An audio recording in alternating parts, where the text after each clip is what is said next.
मोदी के हनुमान के साथ बड़ी साजिश। लंदन में खालिस्तानियों ने बना लिया था अटैक का प्लान। जी हां, मोदी के हनुमान यानी एस जयशंकर पर लंदन में खालिस्तानियों ने अटैक का प्लान बना लिया था, उसे एग्जीक्यूट भी करने वाले थे। आज की रिपोर्ट में मैं आपको बताऊंगा कि एस जयशंकर वहां से कैसे बचकर निकले और खालिस्तानियों का प्लान क्या था। नमस्कार, मैं हूं वैभव दीक्षित। तो सबसे पहले मैं आपको यह बता देता हूं कि एस जयशंकर लंदन में कर क्या रहे थे। दरअसल वहां पर चैटम हाउस थिंक टैंक के कार्यक्रम में वो गए हुए थे और वहीं लंदन में उन पर अटैक का जो है कोशिश की गई, उसकी प्लानिंग जो बनाई गई थी उसको एग्जीक्यूट करने का प्रयास किया गया। यह खबर टाइम्स ऑफ इंडिया ने जारी की है और लंदन से अभी फिलहाल ऐसा कोई आधिकारिक बयान नहीं आया है एस जयशंकर को लेकर। अब पूरा मामला क्या हुआ, कैसे क्या क्या चीजें हुई, यह क्लियर करेगा आपको ये वीडियो। एक बार वीडियो में देखिए कि कैसे एस जयशंकर की गाड़ी के पास तिरंगा लेकर एक व्यक्ति आता है, उसके बाद सुरक्षाकर्मी उसे कैसे पकड़ते हैं। वीडियो में देखें।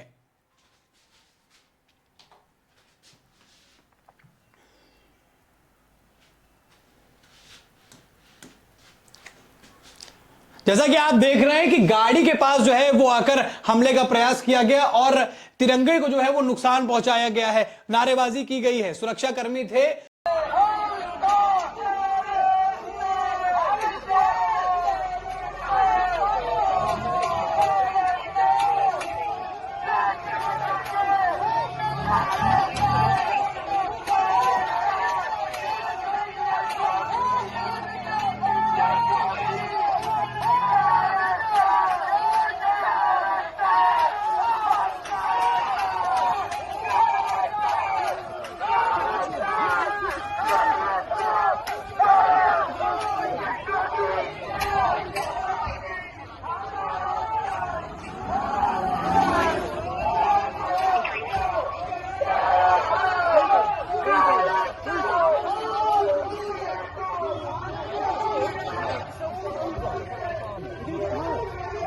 You're going to get yourself hurt.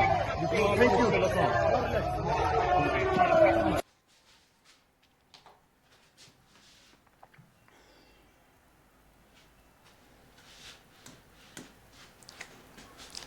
जैसा कि आप देख रहे हैं कि गाड़ी के पास जो है वो आकर हमले का प्रयास किया गया और तिरंगे को जो है वो नुकसान पहुंचाया गया है, नारेबाजी की गई है। सुरक्षाकर्मी थे तो ये खैर मनाइए कि किसी तरीके की कोई घटना नहीं घटी। और जब वीडियो वायरल हुआ तो ये बात भारत में पता चली कि विदेश मंत्री एस जयशंकर के ऊपर हमले का प्रयास किया गया। देखिए, इस तरीके के हमले और इस तरीके की धमकियां अमूमन तौर पर जो है मिला करती है एस जयशंकर को, लेकिन ये शायद पहली बार ऐसा हुआ है कि इतने करीब कोई पहुंच गया, वो भी तिरंगा लेकर, और वो भी एक खालिस्तानी।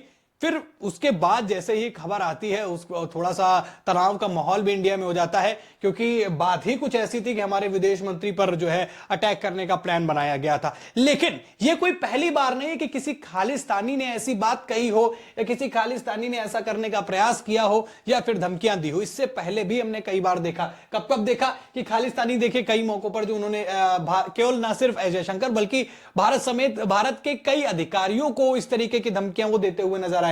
अब इसमें से सबसे बड़ा नाम आता है पन्नू का, जिन्होंने 2024 नवंबर में, अगर मैं गलत नहीं हूं, तो एयर इंडिया की फ्लाइट उड़ाने जो है उसको उड़ा देने की ही धमकी दे दी थी। और अभी महाकुंभ वाला मामला आपको याद ही होगा कि जिसमें योगी आदित्यनाथ और पंजाब सरकार ने मिलकर एक खालिस्तानी का एनकाउंटर किया था। उसके बाद पन्नू का एक धमकी भरा मैसेज आता है, वीडियो आता है कि इस चीज का बदला लिया जाएगा, महाकुंभ में इस बात का बदला लिया जाएगा।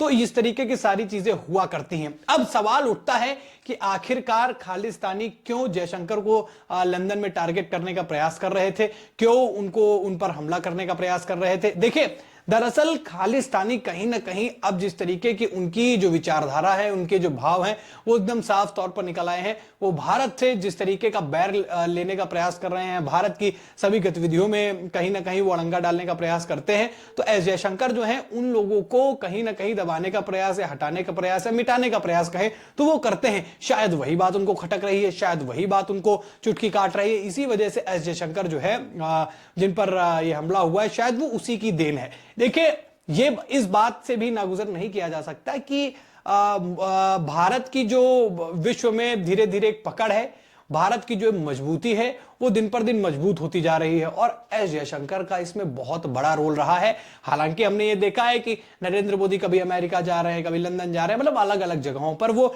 दौरे किए करते हैं, लेकिन एस जयशंकर के विषय में उतनी चीजें नहीं पता चलती। लेकिन ऐसा है क्योंकि वो विदेश मंत्री हैं, लगातार भारत के लिए, भारत की व्यवस्थाओं के लिए, वो चाहे कानून व्यवस्था हो, चाहे फिर आयात निर्यात की बात हो, सभी चीजों पर एस जयशंकर की नजर रहती है और वही सारी चीजों डील करते हैं। और एस जयशंकर के जो भाव है, एस जयशंकर के जो बात करने का तरीका है, जो अपनी बातों को प्रेजेंट करने का तरीका है, वो लोगों का मन जो है वो जीतता है।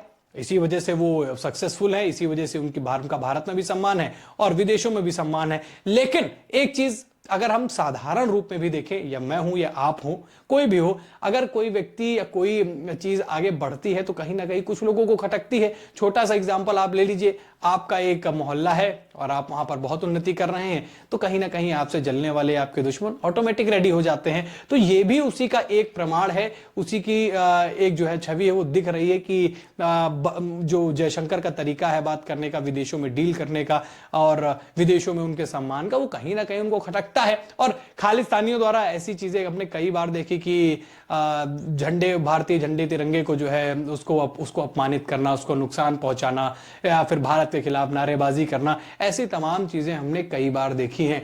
और जब से भारत के अंदर इस मामले पर थोड़ा सा कसाई करना शुरू किया गया है, तब से थोड़ा मामला और भी ज्यादा टाइट हो गया है। बात करें कि एस जयशंकर पर जो ये हमला हुआ, इसके पीछे की एक कहानी और, तो देखिए कहीं ना कहीं कई ऐसे खालिस्तानी हैं जो गलत तरीके से, उसको अगर साफ शब्दों में कहूं तो अपराध जो वो कर रहे हैं उसको मिटाने के लिए विदेशों में इस बात की डील की जाती है कि ऐसे लोगों को जहां पर आपके यहाँ वो हों या भारत के अंदर ऐसा कोई प्लानिंग कर रहे हो तो उनको मिलके ही उनका निपटारा किया जाए, ऐसी कोशिशें की जाती हैं। तो इसी वजह से वो कहीं ना कहीं भारत इसके रंधे में आता है, भारत इसके निशाने पर आता है और इस तरीके के जो घटनाएं हैं वो होती रहती हैं। हालांकि जिस तरीके के संबंध भारत के विदेशों में अब मजबूत हो रहे हैं, ऐसी कोई दिक्कत का विषय तो नहीं है, लेकिन सुरक्षा में एक ये बड़ी चूक भी मानी जा सकती है। एक विदेश मंत्री हैं भारत के और बड़े ओहदे पर हैं, हालांकि कोई घटना घटने से पहले उनको रोक लिया, पर गाड़ी तक पहुंच जाना भी एक बहुत बड़ी बात है।